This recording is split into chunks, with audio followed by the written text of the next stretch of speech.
D news മലയാളത്തിലേക്ക് സ്വാഗതം.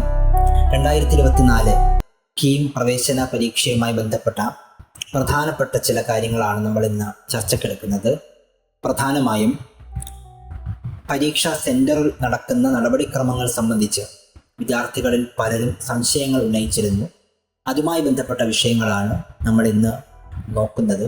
അതിൽ ഏറ്റവും പ്രധാനമായിട്ടും കുട്ടികൾ ചോദിക്കുന്ന ഒരു പ്രധാനപ്പെട്ട ചോദ്യം കീം പ്രവേശന പരീക്ഷയ്ക്ക് ഡ്രസ് കോഡ് ഉണ്ടോ എന്നതാണ്. നമുക്കറിയാം, നേരത്തെ നീറ്റ് പോലുള്ള പരീക്ഷകൾക്ക് വളരെ കർശനമായ ഡ്രസ് കോഡ് ഏർപ്പെടുത്തിയിരുന്നു. ഫുൾ സ്ലീവ് ഷർട്ട് ധരിക്കാൻ പാടില്ല, ആഭരണങ്ങൾ ധരിക്കാൻ പാടില്ല, ഷൂ ധരിക്കാൻ പാടില്ല തുടങ്ങിയ വളരെ കർശനമായ ഡ്രസ് കോഡ് ഏർപ്പെടുത്തിയിരുന്നു. അതിൻ്റെ പശ്ചാത്തലത്തിൽ കീം പ്രവേശന പരീക്ഷയ്ക്കും അത്തരത്തിൽ കർശനമായ ഒരു ഡ്രസ് കോഡ് ഉണ്ടോ എന്ന ചോദ്യം വ്യാപകമായി ഉയരുന്നുണ്ട്. എന്നാൽ കീം പ്രവേശന പരീക്ഷയ്ക്ക് അത്തരത്തിൽ കർശനമായ ഒരു ഡ്രസ് കോഡ് ഏർപ്പെടുത്തിയിട്ടില്ല എന്നുള്ളതാണ് പ്രധാനം.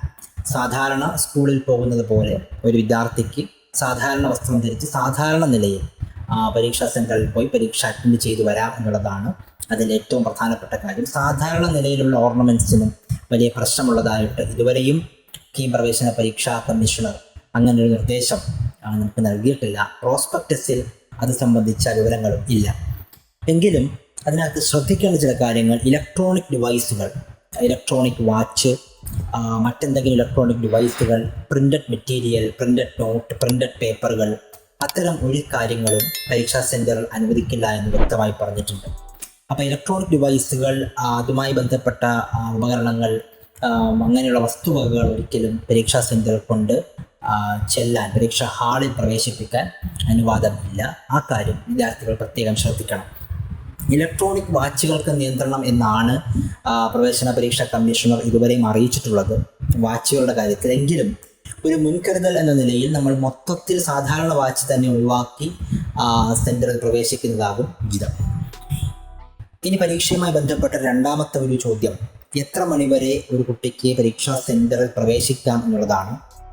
എഞ്ചിനീയറിംഗ് പ്രവേശന പരീക്ഷ നമുക്കറിയാം ജൂൺ 5 മുതൽ 9 വരെ, ഉച്ചയ്ക്ക് ശേഷം 2 മണി മുതൽ 5 മണി വരെയാണ് എഞ്ചിനീയറിംഗ് പ്രവേശന പരീക്ഷ നടക്കുന്നത്. അങ്ങനെയുള്ള പരീക്ഷയ്ക്ക് റിപ്പോർട്ടിംഗ് ടൈമായിട്ട് അനുവദിച്ചിട്ടുള്ളത് 11:30 മുതൽ ഉച്ചയ്ക്ക് ശേഷം 1:30 വരെയാണ്. അതായത് ഉച്ചയ്ക്ക് 1:30 വരെ പരീക്ഷാ സെൻറ്ററിൽ പ്രവേശിക്കാൻ കുട്ടികൾക്ക് അനുവാദമുണ്ട്. 1:30 ശേഷം എത്തിയാൽ ആ സെൻറ്ററിൽ പ്രവേശിക്കാൻ അനുവാദം ലഭിക്കില്ല. ഫാർമസി പരീക്ഷ, അതും നമ്മൾ നേരത്തെ പറഞ്ഞതുപോലെ തന്നെ ജൂൺ 10 വൈകുന്നേരം ഉച്ചയ്ക്ക് ശേഷം 3:30 മുതൽ 5 മണി വരെ നടക്കും. ആ പരീക്ഷയുടെ റിപ്പോർട്ടിംഗ് ടൈം നൽകിയിട്ടുള്ളത് 1 മണി മുതൽ 3 മണി വരെയാണ്. അതുകൊണ്ട് തന്നെ 3 മണി വരെ കുട്ടിക്ക് സെൻറ്ററിൽ പ്രവേശിക്കാൻ അനുവാദമുണ്ട്. 3 മണിക്ക് ശേഷം എത്തിയാൽ സെൻറ്ററിൽ പ്രവേശനാനുമതി ലഭിക്കില്ല എന്നുള്ളതാണ് അതുമായി ബന്ധപ്പെട്ട് പറയാനുള്ളത്. ഇനി പരീക്ഷാ ഹാളിൽ പ്രവേശിക്കുമ്പോൾ എന്തൊക്കെയാണ് അതിൻ്റെ നടപടിക്രമങ്ങൾ എന്ന് ചോദിച്ചാൽ, അതിൽ ആദ്യമായിട്ട് കുട്ടി പരീക്ഷാ ഹാളിൽ പ്രവേശിക്കുന്നതിന് മുൻപ് തന്നെ ബയോമെട്രിക് പരിശോധന ഉണ്ടായിരിക്കും. നമ്മുടെ തമ്പ് ഇംപ്രഷൻ നോക്കും, നമ്മുടെ വിരലടയാളം പരിശോധിക്കും, ഫോട്ടോ എടുക്കും. അങ്ങനെയുള്ള ബയോമെട്രിക് വെരിഫിക്കേഷൻ പരീക്ഷാ ഹാളിൽ പ്രവേശിക്കുന്നതിന് മുമ്പ് ഉണ്ടായിരിക്കും. പിന്നീടുള്ളത്, പരീക്ഷാ ഹാളിൽ നമ്മൾ പരീക്ഷ തുടങ്ങുന്നതിന് മുമ്പ് നമുക്കറിയാം ആദ്യമായിട്ടാണ് നമ്മളൊരു കമ്പ്യൂട്ടർ അധിഷ്ഠിത പരീക്ഷ എഴുതുന്നത്. അതുകൊണ്ട് തന്നെ ഒരു മോക്ക് ടെസ്റ്റ് വിദ്യാർത്ഥികൾക്ക് ചെയ്യാൻ അവസരം ലഭിക്കും. ഇതൊന്ന് ആൻസർ ചെയ്ത് പരിശീലിക്കുന്നതിന് വേണ്ടിയിട്ട് അല്പസമയമെടുത്ത് മോക്ക് ടെസ്റ്റ് നടത്തും. മൂന്നാമത്തെ കാര്യം, പലപ്പോഴും മാത്തമാറ്റിക്സ്, ഫിസിക്സ് പോലുള്ള പേപ്പറുകൾക്ക് നിങ്ങൾക്ക് കാൽക്കുലേഷൻസിൻ്റെ ആവശ്യം വരും.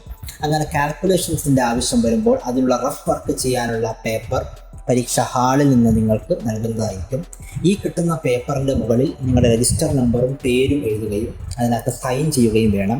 പരീക്ഷ കഴിഞ്ഞ് പുറത്തിറങ്ങുമ്പോൾ ഈ റഫ് വർക്ക് ചെയ്ത പേപ്പർ ഇൻവിജിലേറ്റർ നിങ്ങൾ തിരിച്ച് ഏൽപ്പിക്കുകയും വേണം. അത് മറ്റൊരു പ്രധാനപ്പെട്ട കാര്യമാണ്. ഇനി പരീക്ഷാ ഹാളിൽ പരീക്ഷാ സമയം കഴിഞ്ഞാൽ മാത്രമേ നമുക്ക് പരീക്ഷാ ഹാളിൽ നിന്ന് പുറത്തിറങ്ങാൻ പറ്റുള്ളൂ. അതായത് 2 പരീക്ഷകളും കഴിഞ്ഞ്, എഞ്ചിനീയറിംഗ് പരീക്ഷയാണെങ്കിൽ 5 മണിക്കും ഫാർമസി പരീക്ഷയ്ക്ക് 2 എഞ്ചിനീയറിംഗ് പരീക്ഷയ്ക്കും ഫാർമസി പരീക്ഷയ്ക്കും 5 മണിക്ക് ശേഷം മാത്രമേ 5 മണിക്ക് മാത്രമേ നമുക്ക് പരീക്ഷാ ഹാളിൽ നിന്ന് പുറത്തിറങ്ങാൻ കഴിയുള്ളൂ എന്നതും പരീക്ഷയുമായി ബന്ധപ്പെട്ട പ്രധാനപ്പെട്ട കാര്യങ്ങളാണ്. അപ്പോൾ പരീക്ഷാ സെൻറ്ററുമായി ബന്ധപ്പെട്ട് പരീക്ഷാ ദിവസം നമുക്കുണ്ടായേക്കാവുന്ന പ്രധാനപ്പെട്ട സംശയങ്ങളാണ് നമ്മളിപ്പോൾ പറഞ്ഞത്. ഡ്രസ് കോഡ് പറഞ്ഞു, എത്ര മണിവരെ സെൻറ്ററിൽ പ്രവേശിക്കാം എന്ന് പറഞ്ഞു, പരീക്ഷാ ഹാളിനുള്ളിൽ നിങ്ങൾ കടക്കുമ്പോൾ എന്തൊക്കെയായിരിക്കും നടപടിക്രമങ്ങൾ എന്ന് പറഞ്ഞു. പരീക്ഷയുമായി ബന്ധപ്പെട്ട്, സെൻറ്ററുമായി ബന്ധപ്പെട്ട് മറ്റേതെങ്കിലും സംശയങ്ങളുണ്ടെങ്കിൽ കുട്ടികൾക്ക് കമൻറ്റ് ബോക്സിൽ ചോദിക്കാവുന്നതാണ്.